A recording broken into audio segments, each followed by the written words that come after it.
joined now by Mitch Sherman from The Athletic. Mitch, how are you this morning? Morning, guys. I'm all right. Mitch, how we doing? How are things? A little tired, maybe. Yeah. So that piece came up last night, fairly late. I think it was online about 5 o'clock last night. Yeah. Okay. Yeah. Okay. So worked on it for most of the day, so had a head start. Trying to figure out at what point were you going to feel comfortable hitting send, right? Did it change from like 10:30 to 4, or were you pretty consistent like the whole way through? Because I know some of your colleagues felt pretty good. Yeah, from the morning reports and then the confirmations of the reports, I felt pretty confident that Trev was going to leave. That was happening yesterday. I would say mid-afternoon, when there hadn't been any news, I doubled back, tried to check with some people who might be in the know, because in the morning, the people around Nebraska weren't really in the know. And unless they were just playing coy, it was all very much a surprise. Now, I mean, there have been various rumors about Trev through the offseason and jobs that he might have expressed some interest in. But I really didn't think that. I just didn't think this day would come.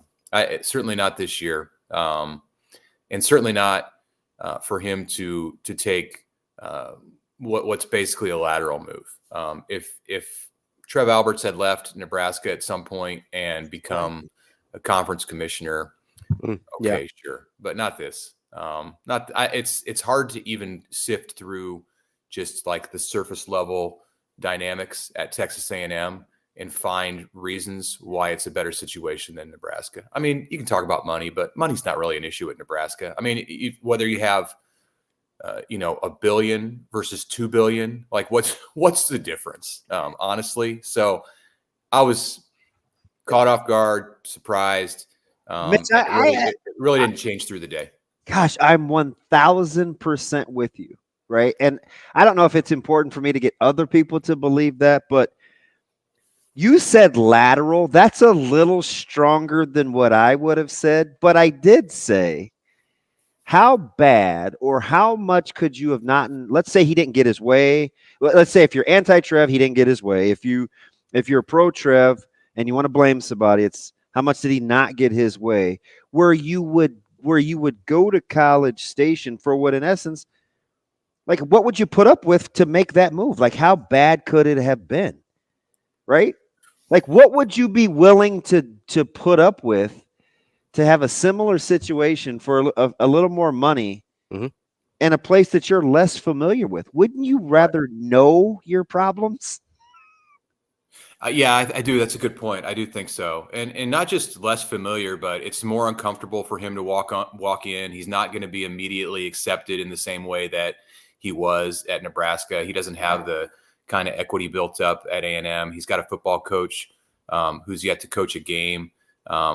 He's an A&M guy. Yeah, right.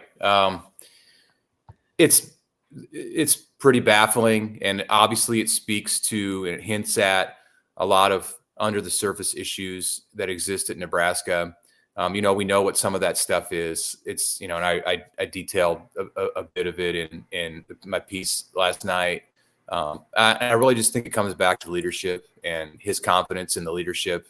In the board of regents and in the people that they hire, and it's unstable for sure right now. I mean, you've got an interim president about to appoint an interim athletic director, and I wonder. I saw President Kaborik's statement last night about starting a national search for the next athletic director. Is that right? Is he really the person to run the search for the next AD if he's not the permanent president? If he's the permanent president, sure. But can you have an interim president run a search for a permanent athletic director? You can, but it's awfully dysfunctional. And, to veer really quick off course, because I want to say this, is that the thing that's just really difficult, I think, to swallow right now is that we should be talking about what's going on with Nebraska basketball and the excitement 100%. around spring football. I mean, look at what the basketball team has on its plate tomorrow and next Yeah, week. we'll in the talk to women's Amy basketball in about an hour. Yeah, and nobody is thinking about that right now. It's this huge shadow over everything is all about this. You think it's total coincidence that the baseball team was down 9-0 after 2 innings last night at Wichita State? It might be. It might be a coincidence, or it might be that these student athletes understand and feel the impact of what's happening around them. And you hate to think how that could affect some really important times on the courts and playing fields coming up here over the next days and months and weeks. Yeah, I stuck my neck out on the line yesterday at 9:30 only to get it whacked because I felt like those things, Mitch, would be very, very important to Trev, right? Just the timing, the symbolism of what leaving now, how it would hurt undermine Nebraska. everything that he's kind of promoted in that athletic department. And so I struggled with personally as a friend, do you let him off the hook because he was that miserable? Or is it like, you know what? I wanted my son and I wanted people to be able to spend more time around you under your direction. Like student athletes need you. And now I'm mad, right? But at no point yesterday was I upset. Can you understand the spectrum of feelings that people would have without having to explain it or rationalize it to you? I think, I think there's a lot of people who are upset and who look at it and say, I can hear his reasons. I can try to understand them. I think that they're logical, but also this isn't Bill Moose. This isn't somebody who came in from a different place and felt the need to leave because leadership was in disarray, or there were budgetary issues, or there were fundraising issues, or there was a lack of coordination on this topic. Now, this is where Nebraska was supposed to have an advantage because the guy in charge was one of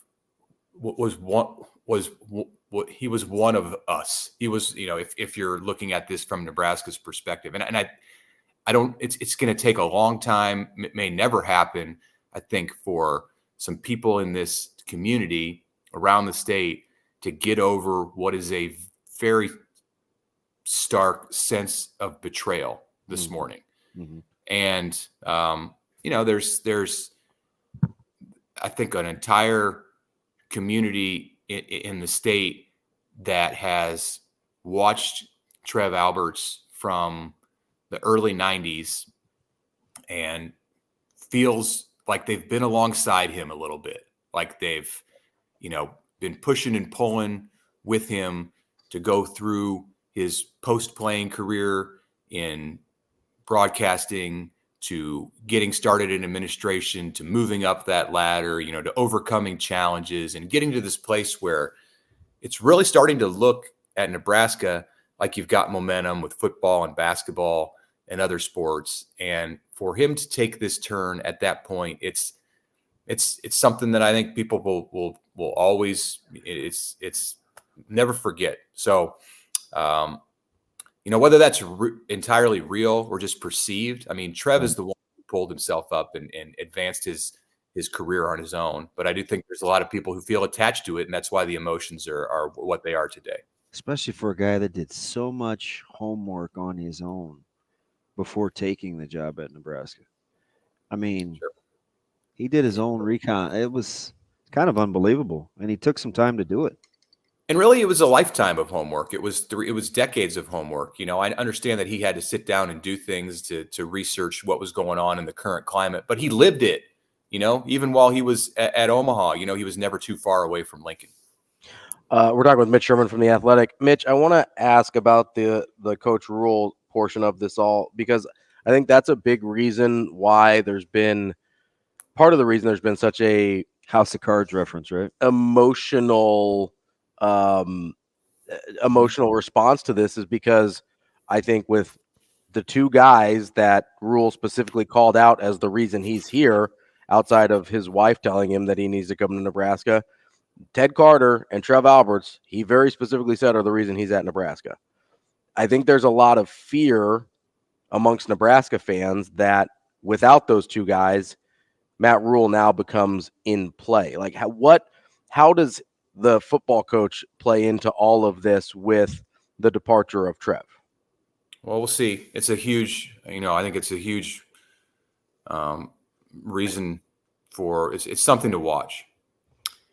I do think that Matt Rhule in his time at Nebraska, look, if you told Matt Rhule what he now knows in October, November of 2022, that Alberts and Carter were going to be gone in March of 24, well, then he never would have taken the job.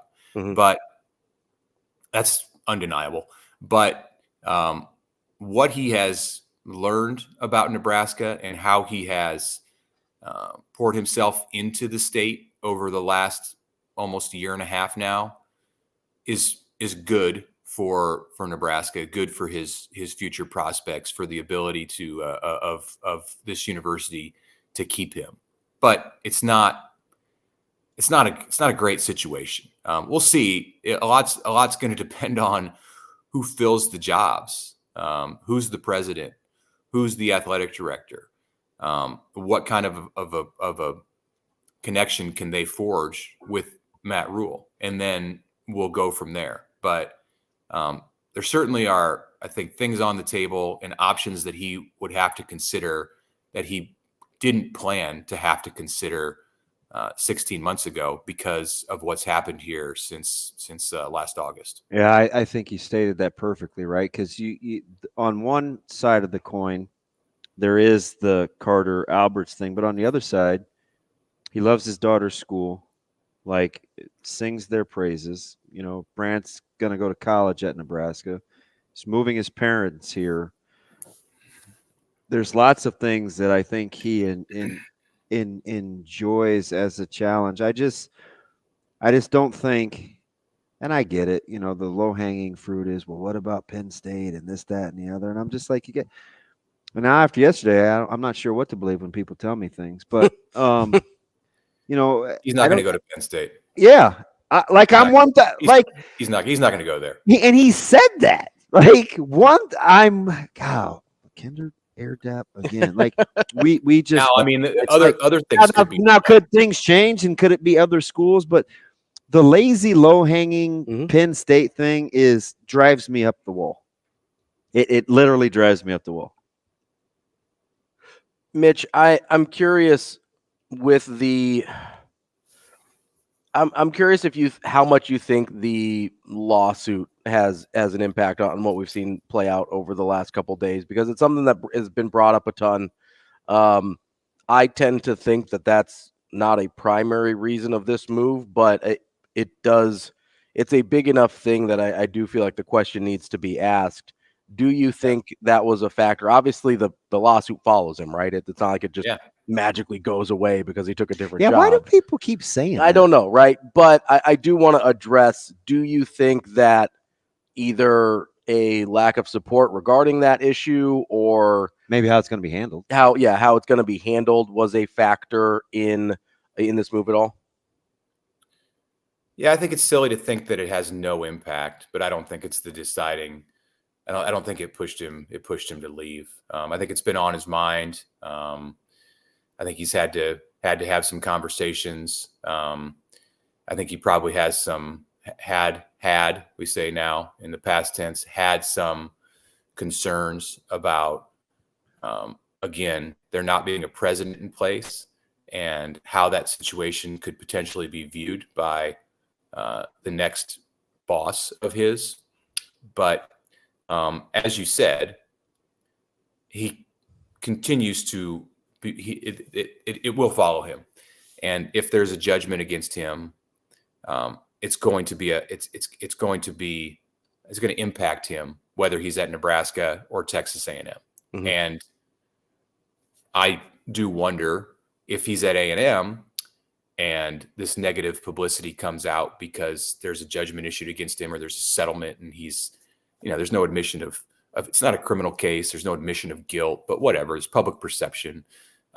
If he's ruled to be negligent, I wonder, how do people view that in College Station? And could it actually be worse for him there, where he doesn't have relationships in the way that he does at Nebraska, than if that situation played out for him in Lincoln, where I think people feel like they, and understandably, people do know him. Maybe not. I don't. But to answer your question, I don't think it's not the decisive factor, but I think it weighs on his mind in all decisions that he makes. Mitch, which were you more, I guess, taken aback by yesterday? The timing, or how it was handled from a public relations standpoint? And maybe they're connected, but I don't know. I think they're connected a little bit. Again, without strong leadership, it's difficult to structure the way that you portray a move like this publicly. Nebraska had to be very reactive in how it framed this. It had to wait all day for Trev to make his announcement, send out the staff email, and then structure a statement from the interim president. It wasn't ideal. Does it change your mind at all? A lot of people were ready. Does it change your mind or your opinion at all if Kabarik were to say when this became a thing? Does the timeline matter to you in terms of how you view strong versus whatever kind of leadership? Like if it was, well, it happened then, or I became aware of this, because the statement was very general. It said the last day or two, we had some very intense conversations and we did everything we could. Right. So, if he were to have known on Tuesday or Wednesday or whomever knew and didn't divulge much, does that change your perception of the situation? I think you'd like your president, you'd like the leader to be as in the know as possible. And I don't think he became in the know until, based on his own statement, until it was far down the road. So that just reinforces, I think, what we're looking at here with a situation that lacks, a driving force. And that is one of the roots of the whole problem that led this to arise in the first place. Mitch, as we kind of sit here and think about what's happened, I'm also starting to gravitate towards what's next. I know it probably makes way more sense, as you said, to hire a president before you hire an athletic director. But have you thought at all about some potential names that would make sense at Nebraska to succeed Trev Alberts? Yeah, I think that's going to depend on how they go about structuring the timeline of it. I think it makes sense, yes, as I said, to pick a president first. And then that president is going to have connections. That president is going to have preferences. And without having any idea who that president might be, I mean, yeah, there have been candidates named for the president's job, but nobody has taken it yet. Nobody has been offered it and accepted it yet. So we're a couple steps away from being able to even really think about who the AD might be. You can draw the obvious initial connections to Nebraska, and it's like with a coach or to Coach Rhule or whatever. Yeah, right, to Nebraska or to Matt Rhule, and you can look in Matt Rhule's background and say, well, he's worked with this administrator. Now, I don't think Mack Rhoades at Baylor is going to be a candidate. He's paid a lot at Baylor, and I just don't think that with as we said, the unstable leadership at Nebraska, that Mack Rhoades would entertain this, even being in the Big Ten versus the Big 12. But there were other people that Matt Rhule and some of his staff worked with at Baylor, who have advanced on and proven themselves in the world of college athletics that could be an option. So yeah, those are two routes to go, like a connection to Nebraska, like a Garth Glitzman, or somebody who, Garth, of course, is the former NBA exec who's the associate commissioner of the SEC and has deep Nebraska ties and wanted the job 3 years ago when Trev was hired. So those are the obvious places to look. But until we find out how the timeline's going to work, if Kabork's going to make the hire as an interim president, or if a new president's going to make the hire, it's hard to really get too far down the road on knowing the direction that Nebraska will even look to go. Mitch, you've done this a long time, going back to the Daily Nebraskan, within the state, understanding the landscape. Why do you think the triumvirate, cohesive triumvirate, has been so elusive for this institution when we typically always kind of dumb it down to one thing, and that's football? Right? Like, and I'm not saying that's right or wrong. I'm saying like the commonality in pulling in the same direction, and because it's so important to me, and it's like trying to bottle smoke. I just can't quite get it all, right? Like the chancellor, the president, and athletic director, unified vision. Why has it been so elusive? Yeah, when you said triumvirate, I thought you meant like president, chancellor on one line, athletic director on the second line, football coach on the third line. Well, I would entertain that. That's what I thought you meant too. Hey, listen, I'll take it. That's what I thought you meant. I thought it was president. It's the same answer either way. Whether you're talking about president, chancellor, AD, or president, put them on the same line. AD, coach. It's the same answer either way. And you said it, that people care so much. People care so much that they overextend. And I'm talking about people in important positions as contributors, like monetary contributors, people in political positions, people in leadership positions within the university. There's so many people who are invested that you just naturally end up with forces that are tugging in opposite directions. And that's the danger that Nebraska is walking into again in this next this next set of decisions that need to be made, is that there is not, and it's hard to imagine it happening anytime soon, a unified vision, agreement about how all of this should look.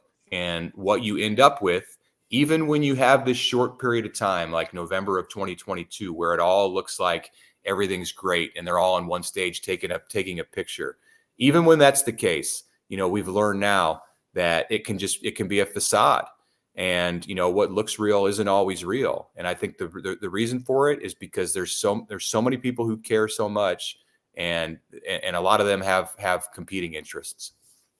That's Mitch Sherman from The Athletic. Mitch, we appreciate it. Really good stuff there. I'm sure you'll stay busy. Good luck. Thanks, Mitch.